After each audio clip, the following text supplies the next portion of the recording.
Президент Сполучених Штатів Джо Байден і президент Туреччини Реджеп Таїп Ердоган зустрілися в Брюсселі на полях саміту НАТО. Відносини між двома союзниками по альянсу останнім часом були натягнутими. Зокрема, через те, що Білий дім визнав вбивство вірмен 1915 року в Османській імперії геноцидом. Байден та Ердоган обговорили програму створення реактивних літаків F-35, з якої Вашингтон виключив Анкару, а також американські ракети «Петріот». Президент Туреччини після перемовин зазначив, що жодних серйозних проривів у відносинах між двома союзниками не відбулось. Зокрема, щодо Сирії та Лівії. При цьому Ердоган охарактеризував перемовини з новим президентом Сполучених Штатів як продуктивні та щирі.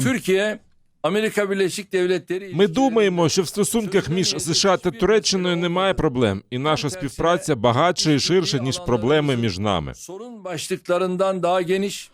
Тим часом Джо Байден каже, що перемовини були позитивні та продуктивні.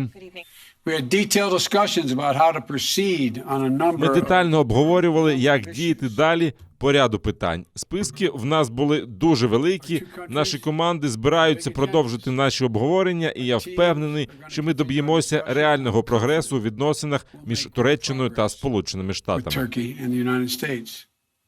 Нагадаємо, що на середу також заплановані перемовини між Джо Байденом та Владіміром Путіним у швейцарській Женеві.